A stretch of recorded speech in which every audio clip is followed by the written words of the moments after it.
you don't see much, and until we remove it under the microscope, you can actually see that these cancers can be very large. So this is a patient who had one on his cheek. You can see that area in the top left corner. You see I've circled out a brown patch, and it's really hard to tell where that brown patch is spread. Is it going more up towards the eye? Is it going onto the nose? Is it going down onto the lip? Is it going more onto the cheek? It's really hard to tell.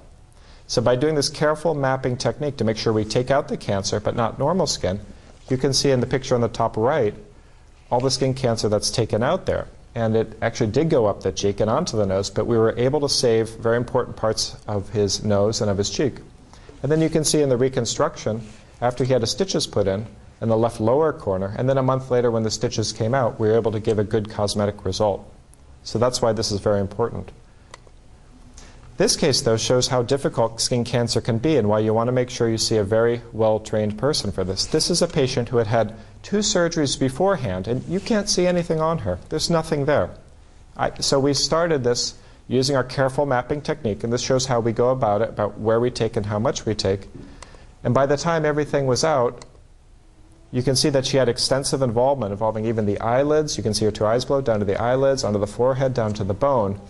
And so this woman was cleared of her tumor, but then needed the expertise of somebody like Dr. Rosenthal to get her a good cosmetic outcome at the end. So I'd like to thank